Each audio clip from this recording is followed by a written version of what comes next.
three of us that founded Insure4Nature, myself, Nigel Greenwood, Adrian Stone and Nigel Greenhill. So we all come from very different backgrounds. My background's in corporate marketing with American Express, but for the last 15 years I've been working with my wife on a project to kind of get more people engaged outdoors and more engaged in the environment.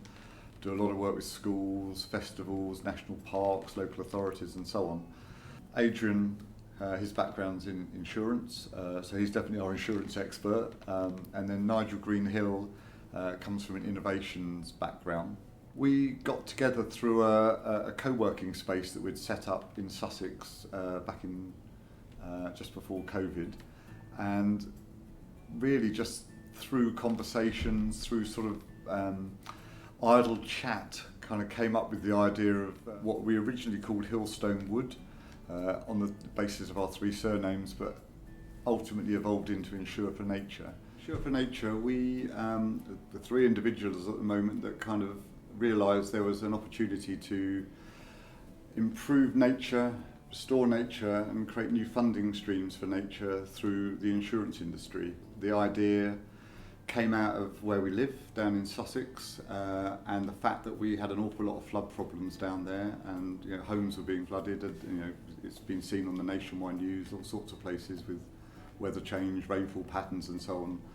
And we thought that perhaps there was a way that you could create local insurance products for villages, for areas that suffered flood.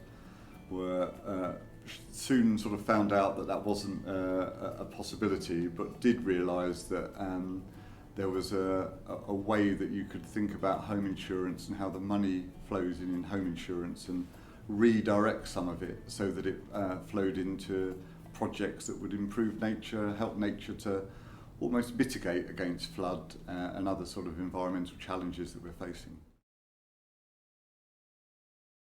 First, it was just the three of us sort of talking about ideas, thinking about things, talking to people we knew within our networks. The three of us had a good range of networks, in the insurance world, in the innovations world, in the environmental world. And, we could see from the conversations we were having with people like Rivers Trust, Wildlife Trust, the insurance underwriters, people in geospatial analysis, that what we were talking about and what we were thinking about made some sense. But we didn't have anyone to back us, we didn't have any money, we couldn't really take it very far. So we applied for some money from DEFRA, and we got the money from DEFRA to allow us to start doing research, to looking more into our ideas, trying to turn it into a bit more of a reality. And we were probably the only organisation in that round of funding that were not what you would call traditional environmental NGOs. We weren't Rivers Trust, Wildlife Trust, we weren't local authority, and we were a bit different to pretty much everyone else that had applied for that money. I think the three of us were old enough and mature enough and wise enough to sort of start realising that one of the biggest challenges really is that people talk about things and wanting change and feel like they should be doing something. Everyone's heard a David Attenborough comment or seen something close to them that's like, things aren't quite so as good as they should be in the environment. But when it comes to actually acting upon things, most people aren't comfortable with change, and they also have a sort of way of life that they'd like to maintain and keep. And we sort of recognise that most people in this country pay money into insurance, and you've got a home, there's 27 million homes in Britain, most people are paying home insurance. It felt like that there was enough money in the insurance system and enough of a need in the insurance world to think about how to mitigate against risk caused by things like climate change, that there should be a way of diverting some of the money that currently flows in the insurance world into helping nature restoration and in turn protecting homes as well. So it's sort of protect the environment, protect your home, kind of felt like it went together. People haven't got to do anything different. All we're asking them to do is to invest their insurance money into an insurance policy that some of the money is getting diverted into the natural world. The first part of the model is creating the policies, having a platform that people can buy that policy and know that some of that money is going into nature restoration. So then the absolutely vital bit is kind of showing and explaining to people, where does that money go? So we spent an awful lot of time looking at how the natural world is currently funded, as I've previously explained, and trying to work out how do you best move money into that world so that it's directly impacting, as opposed to getting lost in admin. So we hit upon this thing called catchment partnerships, and again they're DEFRA backed, government backed, and they're a collection of people that in any given area are the people best placed to look after a river catchment. And England's divided up into about 100 river catchments, and each of those river catchments has got a partnership of people that know what's best for that catchment from an environmental point of view, a nature restoration point of view. They get together on a regular basis to look at what should be done in their catchment, and they're the people that if you had to have someone build a strategy for a given catchment, they're the people you would go to. If you had to get a series of projects done to improve that catchment, in terms of nature restoration, they're the people you would go to. So we want and feel the best way for us to work is for our money to go into those catchment partnerships.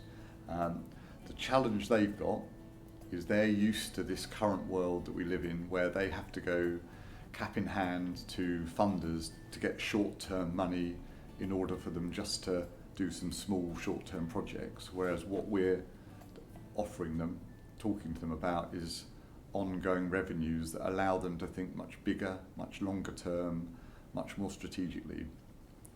But we've shown by working with a couple of these catchment partnerships that they've got the ability to do that, they've got the will to do that, and that they can start to build their understanding that they can change how they work by having this new flow of money from insurance revenues. So that's our second point of the model. And then the third bit, which is equally important but perhaps hasn't been thought about so much over the years, is when you do work in a catchment on nature restoration, whether it's something to reduce flood, whether it's something to improve soil quality, whether it's to plant more trees, whatever it might be to improve that catchment, you've got to track it. You've got to have some metrics. If I'm an underwriter and I see an increased level of risk in something, all I'm going to do is up my premiums and charge it on to the customer.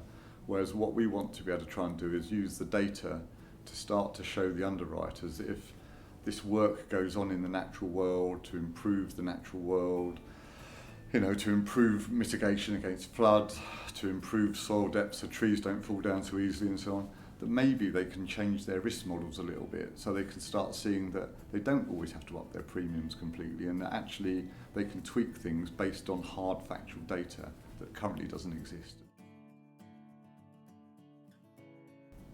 The projects we're working on with people like the Ouzenadas Rivers Trust, the Surrey Wildlife Trust, a lot of it is about them thinking about if they were doing that project that they're currently doing now in this new dynamic where the money is longer term, ongoing, larger, how would they do the project? Would they do it in the same way? Would they think differently about it?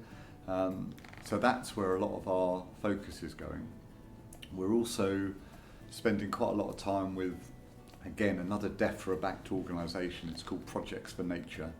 And Projects4Nature is a platform that has got a whole series of interesting environmental projects that are going on across the country. And the platform is aimed at being something that can accept money from different sources.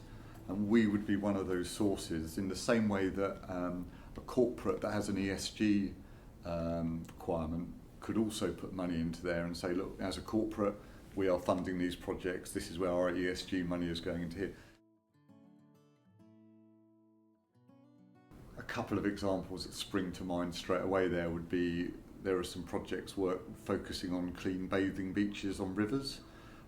Everyone knows the challenge of water in this country at the moment.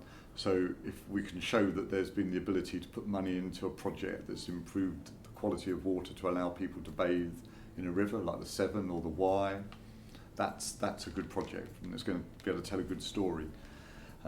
Another one is there's a lot of sort of movement at the moment towards beavers becoming a way of doing civil engineering on rivers. So in the past, you'd spend a lot of money, a lot of embedded carbon in concrete-based structures to control river flows, to stop flood and so on. Beavers, if anyone knows anything about them, they're called nature's civil engineers, and they can do a lot of the work in a much more natural way, much cheaper way, much more carbon-friendly way than you would do with a weir. So they're the sort of things, you know, that we'll be putting the money into first, because you can tell a good story.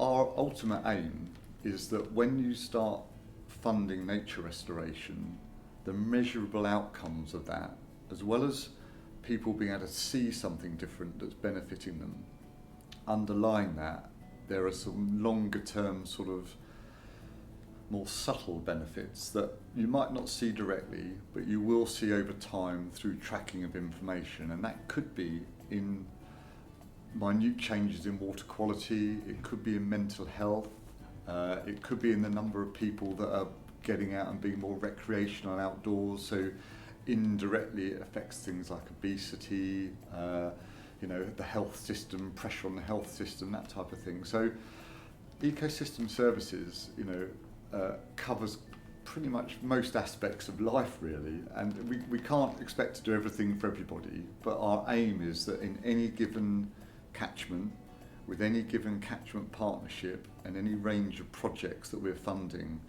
that there are 10, 12, 15 different outcomes that we can track. Some of them blatantly obvious, some of them that will be great for the insurance world, like the flood mitigation or, you know, storm mitigation. Some of them will be much more subtle and much more longer term. Adrian, you know, obviously coming from the insurance world, was tasked with how do we go and find the right partner. You know, we're just new kids on the block. You know, we had a completely new idea, a new vision about how home insurance could work. We figured it wasn't going to be easy to kind of, you know, break into the insurance world. Adrian did a lot of due diligence and a lot of work around, and, you know, hit upon Source, and it's been a real revelation to be able to work with a brokerage, an organisation, a group of people that are, you know, open to kind of a new dynamic, a new change, a new way of thinking about how insurance can work. You know, it feels a very mutually supportive kind of relationship, and without it, we would have probably stumbled way back. For us, it's probably been one of the biggest steps in our project to actually be able to go out to the natural world, to the environmental bodies, to the organisations, to say, look, we have got a platform here, and we have got a model, and we've got a brokerage, and we've got underwriters. This thing exists, it's working, and that's all down to Source. So yeah, that's been a real important sort of step in our journey. So I'd definitely like to thank Source for everything they've done with us so far. When Insure4Nature came to talk to us, it was very clear from the outset that they needed an experienced, credible partner to support them through the process. And with our 30 years in the industry, we were able to do that for them.